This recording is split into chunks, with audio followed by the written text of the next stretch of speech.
Bill? Thank you. Good evening, Danvers. Welcome to our February 21 Select Board meeting. And Maureen, would you lead us in the pledge, please? I sure will, Mr. Bennett. Please lead me in the Pledge of Allegiance. I pledge allegiance to the flag of the United States of America and to the republic for which it stands, one nation, under God, indivisible, with liberty and justice for all. Thank you. Thank you. Okay. Get into our seats. Buckle up. Here we go. Approval of the minutes of February 7th, please. Mr. Chairman, I move we accept the minutes as presented. Second. Any discussion? Hearing none. All in favor? Aye. Opposed? None. Thank you. At this time, if anybody has any new public business that's not on the agenda, please go to the microphone. Bill? Extra pen, Kathy? Bill Bradstreet, town meeting member, Precinct 1. I believe at the last Select Board meeting, the company that looks over the town's books and gave us a favorable rating on our standing, free cash and unencumbered included. These books were given out. The do with the town is a calendar and a lot of important information. However, when I opened my book and looked at it, Groundhog Day, President's Day, Select Board. We have several important boards that meet in this town. I'm just a little disappointed that only the Select Board. Not that you don't have an important job, but there are other boards that have important jobs. They aren't listed also in this book. As I Good said, point. Is school committee listed? I didn't see it on the first page. No? No. And those are the two major elected boards, No. so that they probably should be included. It would be nice, I Right. mean, if a board isn't going to meet when they're normally scheduled, if you check the town's website, it does say it's been canceled or moved or what have you. But I'm not computer literate, but it would be nice if the book was a little more inclusive. And we believe in inclusivity. Mr. Manager, can we look at that for next year? Certainly can. A more expanded calendar. Thank you, Bill. And we Good are point. inclusive, yes. Yes. Thank you. You're welcome. Anyone else? Hearing none. We'll go to a public hearing will be held under Chapter 138 of the General Laws on the application of Packaging Center, Inc., DBA Stop and Shop, 301 Newberry Street, Kenneth Lorenzen, manager, for a change of manager at that location. Is someone here to speak to it? Welcome. Introduce yourself Good for the evening. folks at home. Good evening, Dan Sensabaugh for the applicant, Packaging Center, Inc., doing business as Stop and Shop, and I'm here with Ken Lawrenson, the Welcome. applicant for local manager. He's here with me tonight if you have any questions for him. The applicant's applying for an approval of the change of manager for a package store license at the premises at 301 Newbury Street. Mr. Lawrenson has been employed at Stop and Shop for 35 years, 11 years as a store manager in several locations. He began with Stop and Shop as a part-time employee while a teenager and worked his way up the ladder through various sales and management positions of increasing responsibility within the company. He's an experienced manager, knowledgeable with all phases of the store operations and management, including liquor sales. He managed one other store that sold alcohol for 2 years in Hudson, New Hampshire. Although that is in New Hampshire and not Massachusetts, the sales procedures and the handling of alcohol is basically the same in New Hampshire stores as it is here in Massachusetts. Mr. Lawrenson is tips trained. He's familiar with the rules and regs relating to the sale of alcohol for off-premises consumption, and we hereby request your approval for Mr. Lawrenson as the on-premises manager. Thank you. Clerk, is the paperwork in order? It is, thank you. Thank you. Questions? Maureen? No questions. Gardner? Sure, I'll ask my standard questions. I see by your application, you plan on being there 40 hours plus a week. Yes, that is correct. Okay, and I also see you are tip certified. And the other people listed as alternates, are they both tip certified as well? They are. Okay.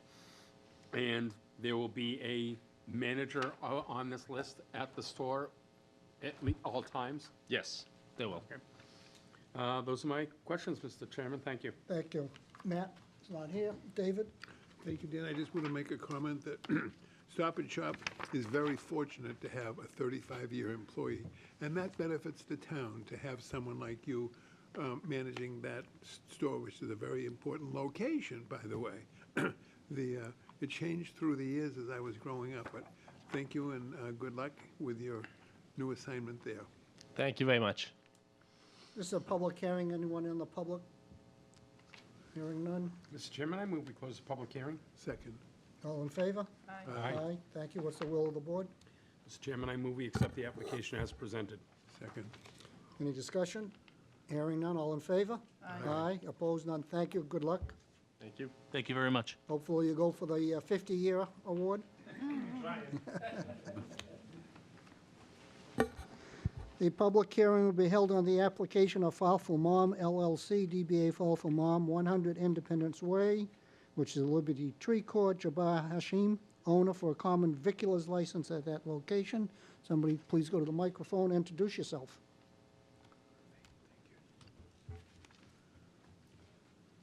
Good evening. First, my name is Jabbar Hashim. Just I wanted to apologize for last meeting. No problem. I have some Yep.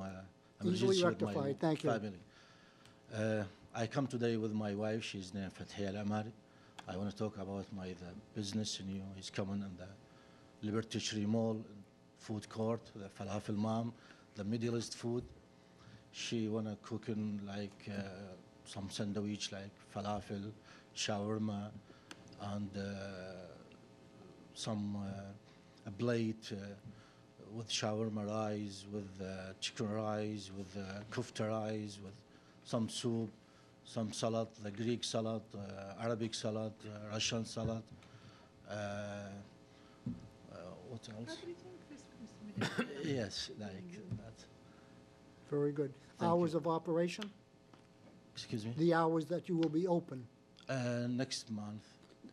What time in the day? I hope 20. You'll open what time in the morning? I want to open the 9 o'clock. 9 o'clock and close? Yeah, because the mall, they give me the schedule. Okay, Because the mall, he have the hourly for the work. okay. Yes. They Very give good. the schedule for Yeah, the I work, understand. yeah. Thank you. Sometime holiday, the different hours. Okay. Yeah.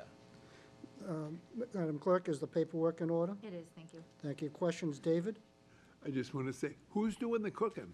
My wife, she's I'll be manager down. cooking. Yes. Sounds delicious. Thank you. Yes. Nothing Thank you, else. sir. Gardner? I have no questions. Good luck. Thank you, sir. Maureen? Look forward to a new business in town. Good luck. Thank you. Thank you. This is a public hearing. Anyone in the public with any questions? Hearing none? Mr. Chairman, I move we close the public hearing. Second. All in favor? Thank Aye. you. Board members, I just point out on the first page of the application, the building inspector and board of health are checked as in progress. Have they still have not signed off? I can speak to that. Yeah. Please. I've spoken with both the building inspector and the Board of Health, and prior to them opening, there will be final inspections, and the common victualler would be held until they actually have their occupancy permit. And the applicant has been working with both departments. Okay, so members, please just keep in mind that this is subject to final approvals. Thank you. What's the will of the board? Mr. Chairman, I move we accept the application subject to final approvals as presented. Is there a second? Second. Thank you, David.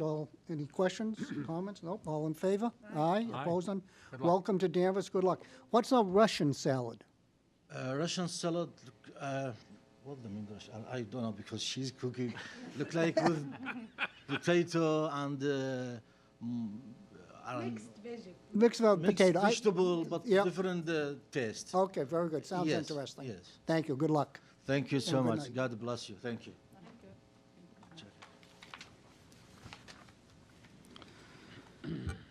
The board will hear from a representative of the Historic District Commission regarding potential creation of new historic districts, it says on the application. Can you clarify that for me, Mr. Gagnon, after you introduce yourself to the people at home? Yes, Dan Gagnon, member of the Historic District Commission. In terms of that clarification, it should be singular. Thank you. It is a single district. So I'm here tonight representing the commission. The commission is without a permanent chairman at the moment.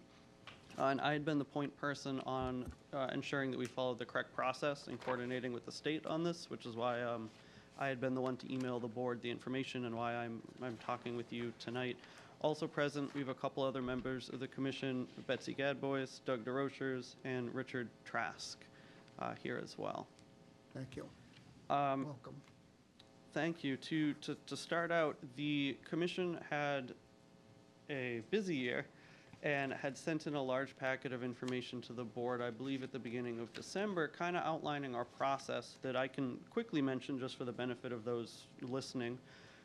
With this house at 42 Summer Street, it had been purchased by an out-of-town developer this past January, and a demolition permit was filed. It then had gone before the Preservation Commission. They had determined it to be historically significant. It then went to a public hearing that had an enormous turnout in support of saving that house. This room was full and people were lined up around the corners in the hallway. So it's probably the most crowded I've ever seen this room. And it went to a second night in May, the public hearing, and at the end of that, the Preservation Commission determined it to be historically significant, instituted the one-year demolition delay that would expire this upcoming May, on May 13th. Many members of the Historic District Commission were present at the Preservation Commission's public hearings. Some of us had spoken in favor of saving the home, and I had mentioned at the public hearing that we should consider trying to make it a separate individual historic district. We then picked this up at our Historic District Commission meeting at the end of May. Over the course of that summer, we had more than 8 public meetings of our own. We voted to establish ourselves as an official study committee. This process is unique and a little complicated in that it has its own special state law, the Historic Districts Act, that we need to follow. So we had to announce the study, which we had then communicated with the board. I believe Mr. Trask had sent a letter announcing us as a study committee at the beginning of June. We met throughout the summer. We had to write a really big official report that met the Mass Historical Commission guidelines, which we had done with excellent research by Mr. Trask in our report. When we sent that into Mass Historical Commission, they had a statewide public meeting at the end of August or the first week of September, right around there, at the start of the school year. And after that, we had our local public hearing on the issue. Our local public hearing was the end of September, the last week of September. And then we continued it to our next meeting, which was the end of October. And we had initially started this process as studying 2 properties, which could be why the agenda was plural. After the public hearings, after speaking with the property owner of a second structure that was on Maple Street, that was the second one we were studying, the commission at its November meeting voted unanimously not to continue our process of studying the home on Maple Street. Our reasons for this was that the demolition permit was withdrawn, technically amended, but so the historic structure would not be demolished, and this historic house was split off the lot from the larger Danvers Animal Hospital property. So we had not continued with that. At our November meeting, we did decide to unanimously pass on our report to be sent to town meeting, and our reasons for this were really similar to what the Preservation Commission had found of its significance. It's a 1712 home, circa 1712. It's architecturally significant in that it's one of the very few first period homes that still exist in America. And historically, its connection to Colonel Timothy Pickering, who marched with the Essex County Militia the day of Lexington and Concord. He was the Quartermaster General in the Continental Army, Secretary of War under Washington, Secretary of State under George Washington and President John Adams, and clearly one of these key figures of the Revolutionary era.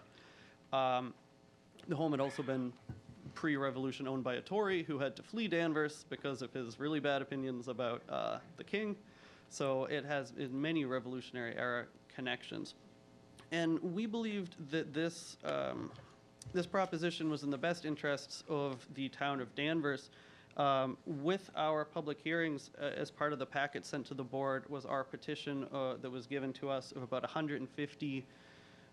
Almost all live in that neighborhood in Danvers. Others lived elsewhere in Danvers, in support of making this one single house a historic district. And when we say district, it is a single home. It is not a neighborhood. It is technically still a district. Today, with our communications with the Mass Historical Commission, more and more often, new historic districts are a single lot. And the reason for that, especially in eastern Massachusetts, is that as these towns have been developed, they've been infilled with modern homes around a historic home. And it doesn't make sense to include a non-historic home in a new district. And so it's more and more common, and in fact, the majority now, the new historic districts are a single lot, despite being a district.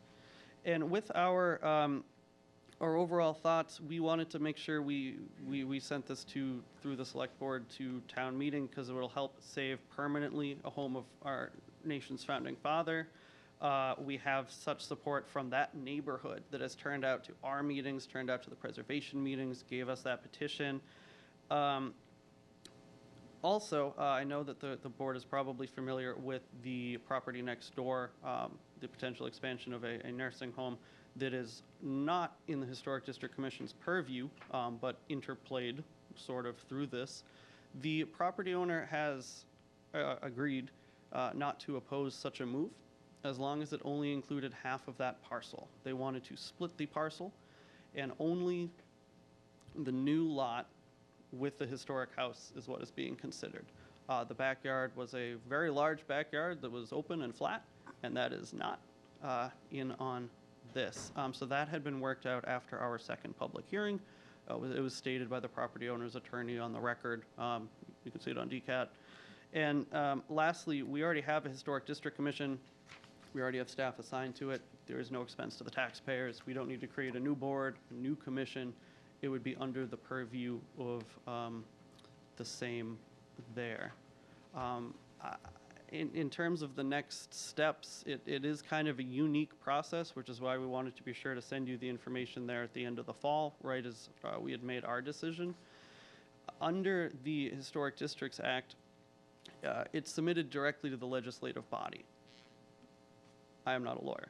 So we had several emails with the Mass Historical Commission throughout this process who have been extraordinarily helpful to us. The last time the town created a historic district was like exactly 50 years ago.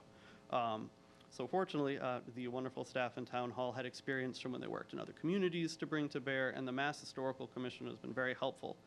And this potential warrant is submitted directly to either a city council in a city or to town meeting in a town.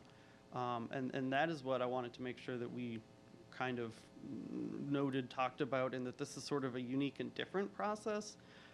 It was town staff, in their words, compared it to like a citizen's petition, that recommendations are given on it, but it moves forward. If it's a positive or a negative recommendation of the boards that weigh in prior to town meeting, the select board, the finance committee. And so that is something we wanted to kind of put on the record there, because it's different, it's not expected, and it's not something the town has done at all recently. I would be happy, Mr. Chairman, to answer any and all questions that the board has. Thank you, Dan, for the presentation and the explanation.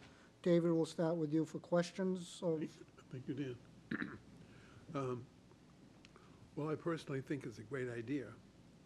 And I want to, what specifically would you like, what action from this board tonight, if any? Second thing I'm concerned with, now somebody bought this. So it's privately owned by someone now? Yes. And how is this proposal fair to them? And how has their interest been taken into account in formulating this very excellent proposal, presented very beautifully by you, I might add? Thank you. So in terms of what we were asking, we wanted to make sure that the board was apprised of the process, because this is such a slightly different process.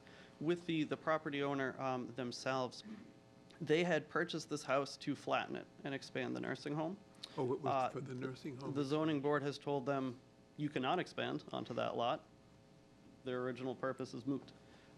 Through communications with us, they plan to sell it to somebody interested in a historic home, and so that it will continue. They have not withdrawn their demolition permit, however, which is what leads us here. It's not in writing, or any firm commitment such as that. To be honest, in the past with historic homes and potential future redevelopments, a demolition permit could be a bargaining chip with other boards and commissions. And so that is my personal assumption as to why that has not been withdrawn, but they did tell us that it would not be withdrawn ahead of time. Okay. Okay. Well, seems to me like a good idea. And anytime Richard Trask puts his imprimatur on something, it comes to me with a presumption of regularity, validity, and good for the town. May I also, I hope this is not impertinent, did you write a book? on I Rebecca did. Nurk? Yes, about Rebecca Nurse, one of the victims of I the witch almost bought trials. it. It's very expensive, but having met you tonight, I will order a copy. Oh, that's good. And Judge Mills, there will be a paperback edition this summer. There will be a cheaper copy of the book. Or the library. Yes, Mr. Trask plug in the library. Good. Thank you. Thank you, Dan. Okay, thank you. Maureen? Dan, this is very impressive, a lot of material, a lot of effort. Richard, thank you for putting this. It was very interesting reading. I'm all for Doug. It's in our neighborhood, it's right in our backyard. It seems like the developer is cooperating, you know, so that's positive. Be kind of nice maybe to have some of the windows boarded up because there's broken glass. If kids put their hands, you know, you worry about that. But I like the idea that he's going to preserve, we're going to preserve the house, and then he'll build something else behind it. So I think it looks good, and we'll see it on probably town meeting, right? If it goes that route. That's it. Okay, Gardner? Thank you. Thank you for the presentation. Thank you for the documentation back in December and now. Back then, I had asked them questions, and I now understand the uniqueness of the state law, that this is not spot zoning anyplace else other than historic districts. We would call it spot zoning if it was just one lot. But because of the unique nature of this, and you explained it very well, why it is allowed to happen. You said that it's got its own special process and akin to a citizen's petition. So does that mean you will be coming to the select board for a recommendation that then will go to FinCom for recommendation that then will go to town meeting? Or is it go straight to town meeting without a FinCom recommendation? And maybe that's a question for the, Well, actually, Gardner, if I may, they have a petition, but it's not a written, it was an online petition. no, I get, okay. And they don't have 200 signatures, which would be required to go straight to town meeting. So Okay. we have the option tonight of asking them to go get 200 certified signatures, or we can put it on the warrant article as an article that we will discuss for town meeting. Okay, so there's actually three options. We embrace it as a select board warrant. I'm not going to use the word embrace. Okay. I would say we could put it on the warrant. Put it on, the select board decides that we're gonna put it on the warrant. Yep. A citizen's petition could put it on the warrant. Would. Or the 200 signatures, so. But if I, Go ahead. if I understood Mr. Gagnon's comments, though, and this is novel to, I am grateful as well, we have planning staff who've been through this before, this is a unique process. But if it acts like a citizen's petition, the process that Dan described at the beginning is essentially akin to getting signatures. So this would go on the warrant, it sounds like. Okay. And my view is that the select board and the FinCom would have an opportunity to receive a presentation as part of the warrant process and share their thoughts with town meeting as part of that process. But ultimately, it would go to town meeting for a vote. That is my understanding from the Mass Historical Commission, that it goes. And then there is the opportunity to weigh in, as I know each town does that in different orders in different ways, but that is definitely available, that opportunity is definitely there. And I would suggest the benefit of that process is that we would have a chance to have town council review the draft language, make sure that everything is in order, and have it prepared as part of the normal warrant process. And that was part of my next question, but it goes to town meeting is not particularly the question I was asking. Does it go with a select board recommendation to FinCom and their recommendation? Usually we don't have things on the warrants on town meeting that doesn't have a FinCom recommendation. FinCom would hear it. And I Okay. believe Pass it it. would be no different from a citizen's petition in terms of the board could vote favorably, unfavorably, or neutral. But FinCom will essentially make the main motion for town meeting to consider when it goes to the floor. Very good. And in our packet of information, we did get a draft language. And while I understand that you don't have to go before the planning board, is there, where did this draft language come from? And has it been reviewed by town council and even the planning board, just to make sure there's no unintended consequences? I can answer that. The draft language is our current historic district bylaw that Mr. Henry had reformatted only because this was done 50 years ago. It just doesn't match with the headings, the subheadings of our current bylaws. The only change is adding the new lot at the end. Everything else is formatting. There's no changes in like the rules or regulations of the historic district. All it does is mention and one more parcel. But it does look like a lot of red because of the reformatting. That is true. Okay. And we would have council review this as part of that process. And I would hate for this to happen, but if this does not pass town meeting, is the demolition permit still in effect? Could it be acted upon? Yes, anytime after mid-May, it could be demolished, yes. So it is under the gun. Those are my questions. Thank you. Thank you. And just point of information, if it goes to town meeting, it's a 2/3 vote to adopt, because it's zoning. We did look at, and if I may just digress a little, David Fields was working on an adaptive reuse bylaw last year, which would be probably too late to bring to this town meeting.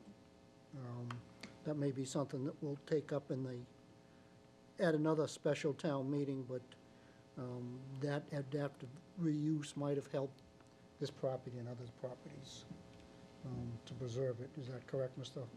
That is correct. I believe that the proposal, the concept of adaptive reuse was brought up, I think, in the context of this particular property.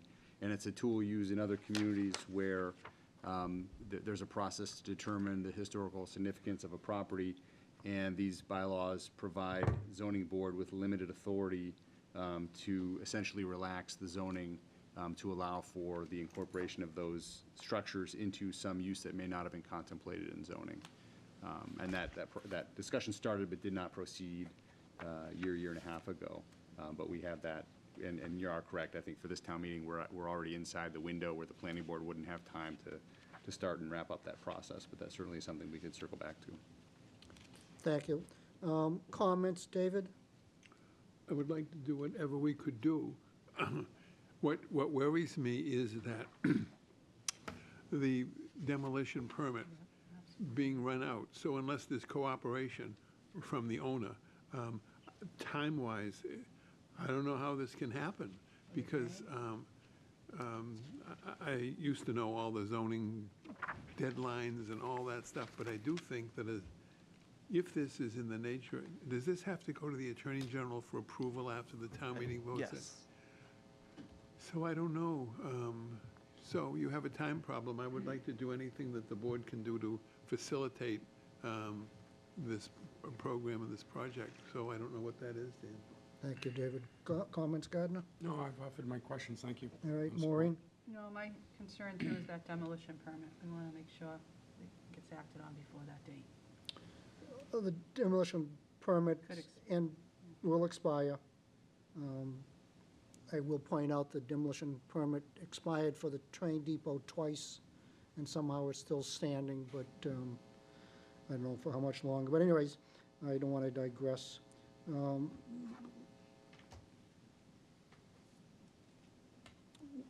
What would the board like to do? Would we like to put this on the warrant article and hear it Yes. in Yes. April Yes. and send it on to FinCom? Yes. David? I think, If that, whatever, I don't know, Dan, if that is something that would help the project. well, if we say no, they've got to go get 200 signatures to put it Or on a the. citizen's petition. A citizen's Okay. petition to put it straight to town meeting and bypass Well, us. then I would move for that relief, so that, So, Mr. Chairman, I'll make a motion that we ask the town manager to place this on as a selectman's warrant. Is there a second? Second. Discussion? All in favor? Aye. Aye, opposed, none. Thank you, folks, thanks for coming, thanks for your diligence and work, and good luck at town meeting. You'll Thank- get there, but We'll see you again in April when we have our warrant meetings, correct? yes, Check out that Yes. book, too. Thank you, Mr. Chairman. I'd like to thank the fellow members of the commission for all their hard work. yes, certainly, thank you very much. Presentation. Great, thank you. No need to make up another copy, we don't need to, Please we'll save ours, please. Yep. Okay. Town manager will report to the board on various items of interest. Steve? Thank you, Mr. Chairman. Just a couple of updates tonight. First, we'll have the budget workshop is scheduled for March 18th, and at our first meeting in March, I believe on the 7th, we'll have the finance director present to do an abridged version of the financial summit. We moved that forward this year to sort of lead into and kick off the budget process. We continue to work behind the scenes to get the budget in shape to deliver in summary format on March 1st to this board. We are still waiting for some very key numbers in that budget. Steve, can I interrupt you for a Sure. minute before these folks leave? I was remiss, I was gonna bring this up later, but I know Mr. Trask has his jacket on. Is there any plans, Historic Commission or the town, to participate in the 250th anniversary of the Revolutionary War? A, and B, Danvers is 400th. These are coming up soon, and is there plans for historic? And Steve, is anybody in town brought It that hasn't up? been brought to me yet. Okay, so two significant dates coming up the next couple of years. So we'll just, maybe we can talk about some planning or participation with some other groups in regards to those two dates. Mr. Trask, you gotta go there, I'm sorry, Dick. You'll be up already on your way out.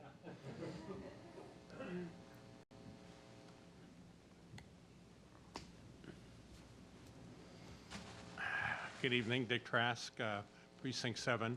There are a couple entities that, as archivist, I've been involved with in Zoom meetings. One is a state centennial committee, and another one is a regional or county commission. So it's not going to be as big as 1976, but hopefully it will be honorably remembered. I've heard the idea about the 400th, the community's anniversary, but haven't really done anything on that as yet. All right, so I just bring it up for a topic of conversation. Yeah. Good, thank you. Okay, you're welcome, thank you. I'm sorry, Mr. Manager. That's quite all right. That is not in the budget. We will start the conversation. And I was starting to mention, we're waiting on state aid numbers with the change. I think I mentioned at the last meeting, the new governor has given a March 1st deadline to propose numbers. We were hoping, coming out of the annual meeting, that we would get those Chapter 70 and general government aid numbers early this year. I guess technically, up until February 28th is technically early, but as of yet, we don't have final numbers. And all of the issues we discussed at the last meeting, we're still sort of wading through. So March 7th, we'll start to get into the weeds before our full-day workshop on March 18th.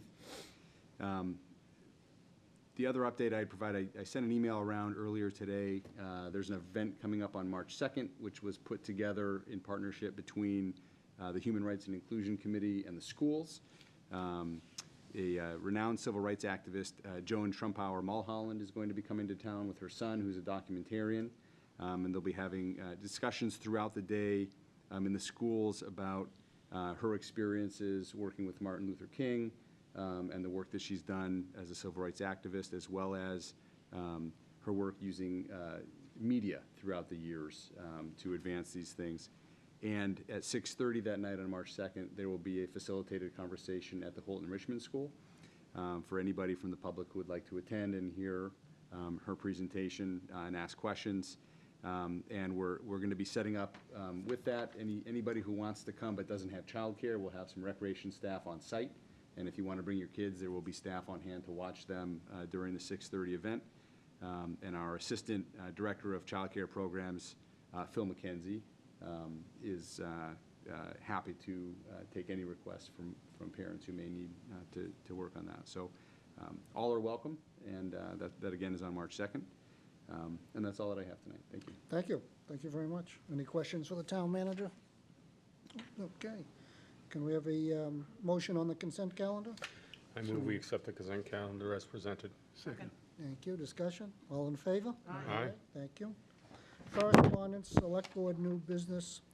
I do want to bring up something, Mr. Town Manager.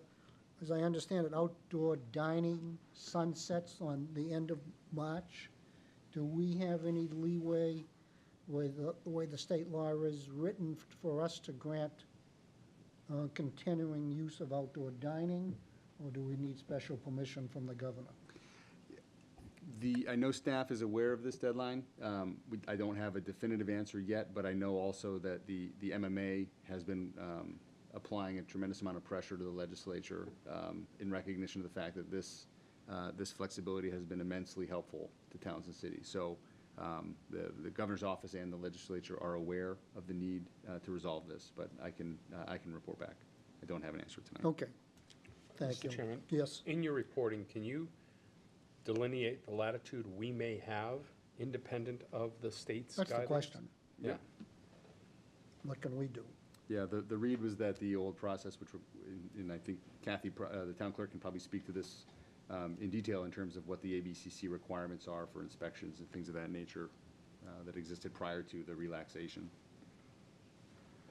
I don't want to put you on the spot, but. No, that's fine. I yeah. can certainly speak to that. So what happens in the literature that I have seen is that applicants that would want to continue that serve alcohol would have to do an alteration of premises, which would include, providing a floor plan for the outside areas. And really, the only location that we've had, Breakaway has since closed. They had some outdoor. 9 Elm Street did not set up last year. Pub 49 was really the only one in the downtown location that was doing alcohol sales. Well, what about on the corner, Berry Tavern? Berry Tavern has they have a fully approved outdoor dining area. Okay. So it does not Ongoing. apply to them, yes. Okay. I have reached out to Aaron Henry, and I talked just today about potentially looking at some of the locations in the square for like outdoor seating kind of guidelines. So we're looking at that. Sam and Joe's patio is That's fully approved. fully approved. Mhm. Okay. All Yes. right, thank you. So there's a difference between the liquor and the non-liquor Right. locations. Okay, thank you. Yep. All right, we'll stay tuned. Thank you. All right, Gardner, any correspondence, et cetera, et cetera? I've gotten a couple of correspondence relating to the proposal for a project at the School for the Deaf. They're proposing and they came before the Affordable Housing Trust on last Wednesday. Attorney McCann, representing WIN, presented the plan for and this has also been going before Planning Board and ZBA, for a senior housing proposal way in the back corner of the current property, outside the wetlands, outside the river delineation, and primarily for deaf, blind, or near-blind seniors. And if they don't fill with that population, they'll give preference to Danvers seniors, but it will all be seniors. And they looked for support from the Affordable Housing Trust, and we approved. And we said we'd submit a letter of support. It's quite interesting. It's on, the location now is a hill, but they're gonna cut the hill down to make it level with the other property. The actual house at the front is 5 stories high. This is gonna be 4, but it's gonna be further in the back and They've already had initiated and had neighborhood meetings with varied levels of support, as you can imagine. Overall, the tenor was positive from the neighborhood. Good, and will they have to do an archaeology site dig before they tear down that hill? I do not, Did that come up? that did not come up. I can't give you that answer. But they are going to be before the planning board as a informational discussion. The planning board doesn't have to approve this. It does have to go before ZBA, and maybe we can ask the town manager just to make sure that question's asked on your Please, behalf. yep. Please ask that. Thank you. Anything else, Gardner? No, I think that's the only correspondence, and other than the fact that we had a river committee meeting and a affordable housing trust meeting last week. Everything on the river is fine and quiet. They're preparing for the spring. They're currently starting to send out the notices of rental for the slips. They have a backlog, which is good, and they're looking forward to the season starting up shortly, surprisingly shortly. And Affordable Housing Trust is continuing on our efforts right now to let people know the 2020 census has yet to be certified. With the numbers we currently have registered with the DHCD and those that are already in process with the DHCD, our projection is that we will still be just above 10%. Maple Street, the Maple Street complex added tremendously to that. If the senior housing goes in at the School for the Deaf, all of those units will be counted and put us well above our 10%. And it will protect us from unfriendly 40Bs. There are 40Bs that we would consider, and as a select board might vote on if we find it beneficial to the town. But this would prevent, the 10% would prevent an unfavorable 40B that would basically produce something that gets around most of our zoning laws, other than wetlands. So that's all I have to report. Thank you. Thank you. Maureen? We are going to, Kiwanis is having on March 11th the Pancake Festival, which is one of the biggest fundraisers. Doug DeRocher is here and always looking for volunteers to help. It does help, with scholarships. I know it's a little early. We have another meeting that I'll announce again on the 7th, but we do have tickets, and I hope everybody can come. It's a great event. And there will be Mickey Mouse pancakes again. Yes, there will. Are you going to be cooking? Yep. Me too. I'm taking a shift. And Sally Kearns also said, I walked with her. Oh, did the chocolate walk, the rail trail, and that was really good. The rail trail is absolutely beautiful. If anybody can get out there and walk it or bike it, it's a wonderful trail. And I was walking with Sally, and I was mentioning about the Pancake Festival, and she said she'll take the 11 to 12 shift for cooking. All right, so we'll take whatever we can. Yeah. So thank you. That's it. Thank you. David?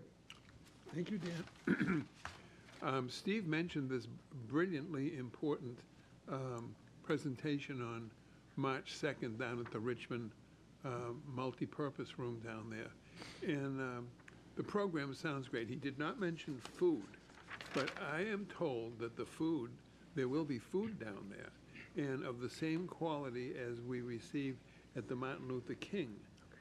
That's scallops wrapped in bacon, little spanakopita, really great food. I'm half joking, but I'm not joking, because it's great, and it's going to be a superb take, and I hope that it came clear. Thursday, March 2nd, festivities and food begin at 6 p.m. Don't be late for the food.